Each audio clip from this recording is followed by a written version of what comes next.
What is going on, guys? Victor here, back with another catch, clean and cook. Now this is the third video from the Keys. We did work on the muttons today. We had a lot of tough conditions.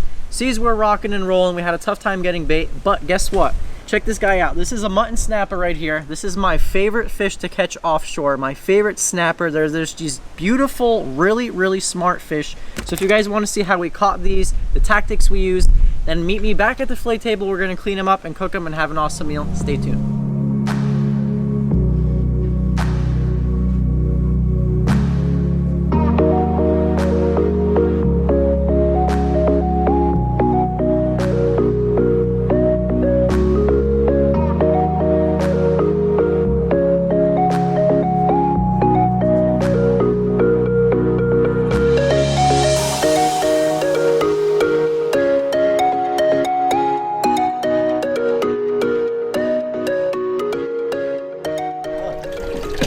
First bait going down, a whole ballyhoo.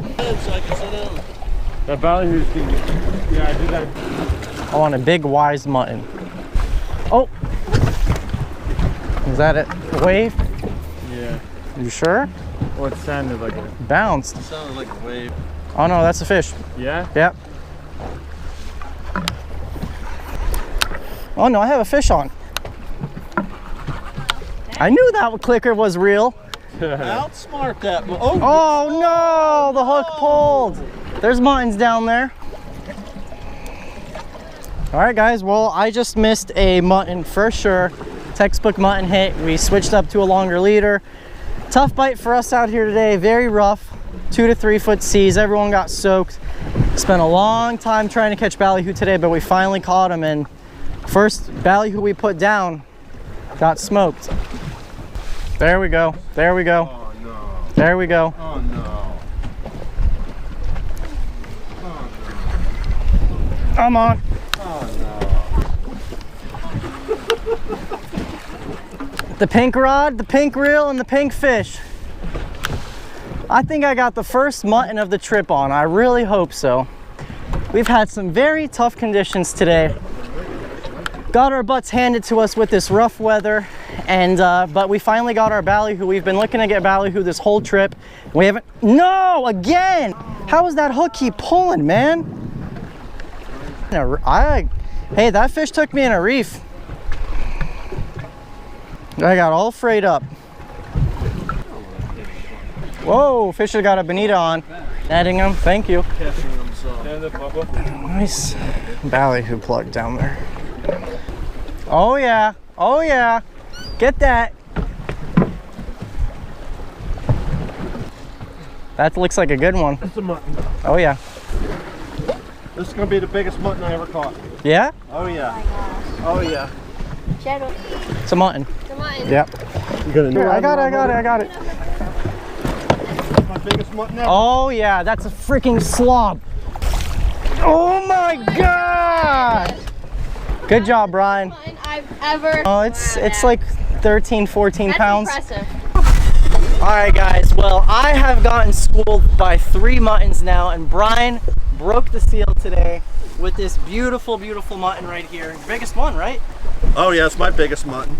That's a solid double-digit mutton, spawning fish, and hopefully we get some more. Yep. I'm gonna put this in the cooler and put a new hook on. All right. Oh, he's good. He's good. Mutton on! Oh no, he took me into something. Oh no. Probably a grouper then. Why? Mine will take you into something. Yeah. He'll come out. I'll play him. Oh, he came out. All right. He came out.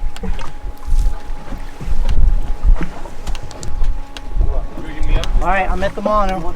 Here, Fisher. Wait, hold this.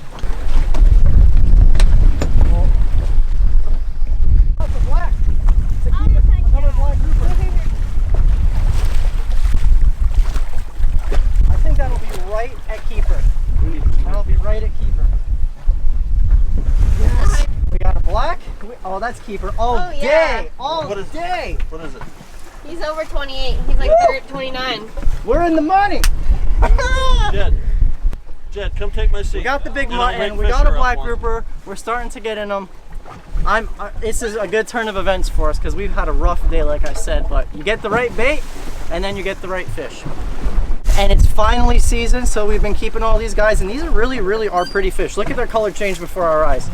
They get really black sometimes, and they get these just real brown. They got this sick dorsal fin, very spiny fish, and they're just these bulldozers. They got these pec fins that are little circles, and they kind of just creep back into the reef, and they just stare at everything from their rock.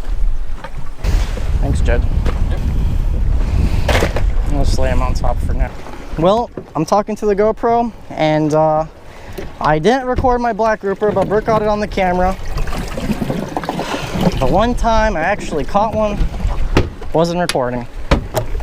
We're fishing really long leaders, guys, because muttons are very leader shy.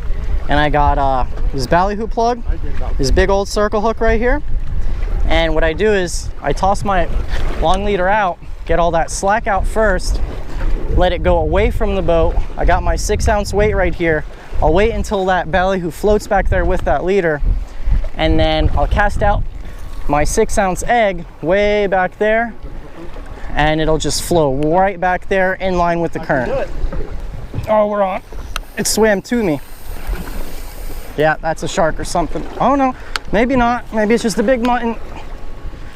He made a good run.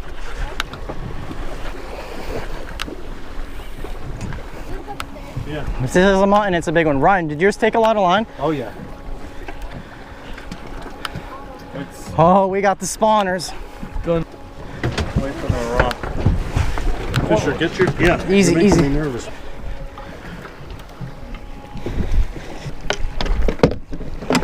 you just around It's a mutton. Bigger than mine. Hold on. just around me? I can just go around your. Yeah. Go over and under. Over and under. Mutton's right there. Big Get him in, one. get him in big. Yeah. Yeah, baby. Nice. It ain't in the boat yet. Woohoo! Way to go, man. Yes. Nice catching them ballyhoos. That's it. The money bait. Spawning fish. Another keeper. Oh, now I'm on. Oh, Brick's on.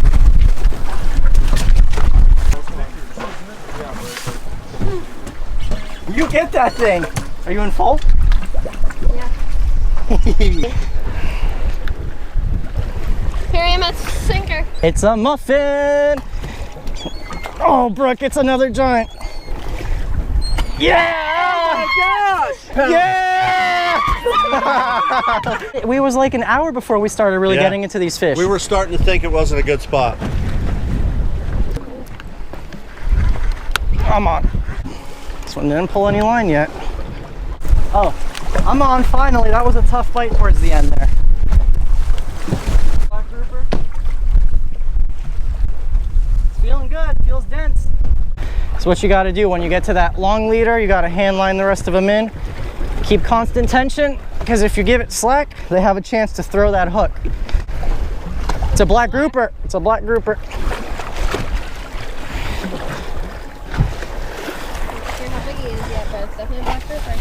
Oh, right there. Fell off. It just threw the hook right there.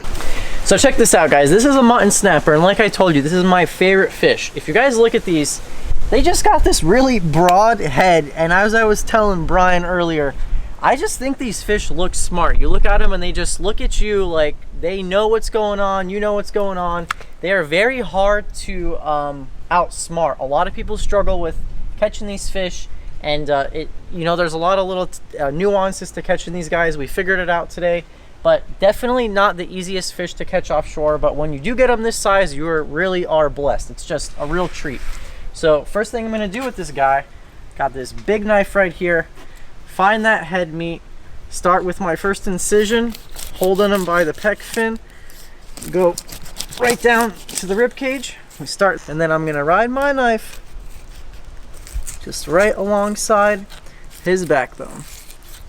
And these are actually really easy to fillet, I think. Just their anatomy, their structure, they got really thick skin, thick fillets. Everything about them is just really easy to clean. And they're fun to think. So now just separating our snapper fillet from the bone. Get rid of there. You come here, you get this little tough area right around the bones. You just got to cut that. Start on this side, right along the bone, and up to there.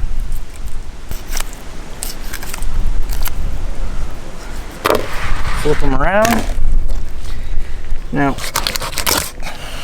you hear that crack? There we go. Slab of mutton snapper right there. Some of the firmest snapper fillets you got, yet flaky at the same time. Nothing gives me greater joy than to see this guy filleted up right here. It just brings, I don't know, it just makes me happy.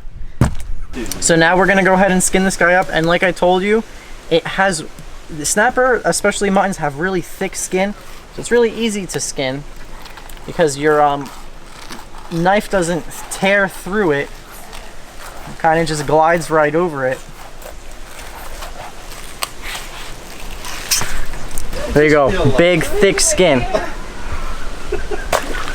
All right, welcome to the cooking portion of this video. Sit back, relax, and enjoy. Now, this is actually a recipe I have done in the past, and it was so popular with friends and family, and I had a ton of people actually DM me, Instagram me, Facebook message me saying they tried it on their own. I had to make it again.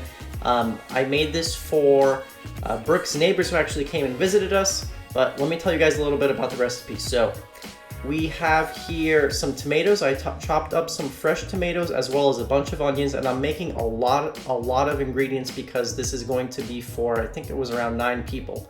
Now, I got some freshly chopped basil about to be going down. I got my basil in my hand. I'm gonna go ahead and chop this guy up. And this is actually a really simple recipe because it does not rely on a lot of ingredients, and it relies on just really wholesome, fresh ingredients, you know, nothing really processed, and that's why I like it so much. And the way that this recipe works is you're actually poaching your fish so your fish stays so juicy. So here is some garlic also going onto my plate. I'm trying to prep all my ingredients because this is also a dish where everything is kind of cooked in one pot, which I like, you know, it makes it really simple and easy. So you got your onions, basil, garlic, tomato, and then coconut milk in the corner there. I actually ended up using 3 cans of coconut milk, not 2, because I underestimated how much I would need. So first thing we're gonna do is go ahead and put some butter into our pan, just regular butter. Watch this guy melt down, and we're gonna go ahead and add some onions into our pan after the butter has melted down. And I do have this on pretty high heat. It's probably medium high heat because I really want to brown those onions. And I did cut them into pretty small pieces, you know, not big slivers, but little just diced onions. And I really want these to get brown and caramelized just like you guys see here. It's gonna be the foundation of our sauce. It is just, ooh, all those sugars caramelized, and it is so good. So after they do brown up, we go ahead and add our diced tomatoes. I think I did 2 big beefsteak tomatoes for this recipe, but I wish I added more because you can never have enough juice. So cook those down about 2 to 3 minutes until they get to about this consistency, and added some salt in there. And then now we're gonna go ahead and add our garlic. I'm gonna let my garlic cook down also another 2-3 minutes. Let all those flavors just release out of there, soften that garlic up a little bit, give it a good little mix, and then we add our freshly cut basil. And in retrospect, I wish I actually added more basil because it was kind of lacking that fragrance from that herb. So go ahead, after your basil cooks down a little bit, I added the coconut milk. Don't add it at the beginning of the recipe. You don't really want to cook this. It kind of just metals everything together, and it's just a nice uniform. It serves as the base for your sauce, but you don't really want to cook it through. Now that we have our coconut milk in there, we can go ahead and add our fish because, like I said, we're going to be poaching this fish, and that is why I think this recipe is so popular, is because a lot of people tend to overcook their fish, and this is one way where you possibly physically cannot overcook it. So I bring this up to a boil, and you know, you just cook your fish. Depending on the thickness, these cooked about 5 to 6, maybe 7 minutes because they were thicker mutton fillets. And what I did is you go ahead and you cook all your fish in this sauce, take it out, set it aside, and then at the very end, you go ahead and add your spinach to the sauce, let it cook down. And you know, I was thinking, I think I'm gonna try this next time with maybe some zucchini or squash. Those are also good vegetables that would work with this If you guys aren't spinach fans, you know, you can get creative, but go ahead and add those veggies at the end. Now to serve up our fish, we got these little mutton fillets going on, and some, I think this was jasmine or basmati rice, I'm not sure. Completely forgot, but go ahead and dish that on the plate. Now we just got our mutton fillets, our rice just swimming in a really rich, creamy coconut, basil, garlic, all those flavors just come together, and I think that's why it's so good. Thank you guys for watching, hope you enjoyed. You guys know how lucky I am. We caught mutton snappers again today, this big, and we just ate mutton snappers for dinner. Victor poached them with some kind of spinach sauce that was just fantastic. So good job, Victor. Thank you. This was really great, Victor. Brooke said it's her favorite dish, and I see why. First of all, you're really talented, not only like fishing wise, but like cooking, and I really enjoyed this meal. Thank you. I would say you would have to try this dish. Next time you catch snapper, this is by far the best fish I've ever had. That's saying a lot because I've eaten a lot of fish in my life. This is hands down the best. Alright, so the next two people you guys are about to see are actually Brian and Brooke's neighbors back at home. So let's see what they have to say. Amazing, and the meal was absolutely amazing. Best fish I've ever had in my whole life. We got invited to this awesome house here in Key Colony Beach. It's a beautiful house and had an awesome meal. Brooke has been hyping up this meal for days now, and definitely not disappointed.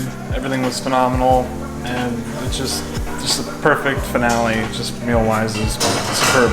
Alright, so the first time Victor made this, he made it with African pompano. And I told you guys you all had to try it regardless of what fish you had, and it was amazing. And I went home, I told my whole family how Victor made the best recipe I've ever had. And I told him when we go to the Keys, he has to make this recipe. And he made it for everyone, and everyone loved it. So guys, regardless of what fish you have to give this recipe a try. We did it with mutton, we had it with African pompano. Give it a try and you will not be disappointed. So you guys heard it, everybody liked it, and as I've said before, this recipe really is one of the best. It's just, your fish just turns out so tender and good, so seriously give it a try. I've gotten a lot of messages, people giving me feedback that they've tried it, so thank you guys as always for watching this video. If you guys are interested in this beautiful, beautiful house right here, Brooke's dad was nice enough to rent it for us, but I'll include a link in the description box below to the house, because I mean, I'm talking full amenities. You got dock space, beautiful kitchen for catching cooks, everything included, ice machine. I mean, this was just a fisherman's paradise, so it'll be in the description box below. As always, I'll be seeing all you guys, my Landsharks, in that next video. Thank you.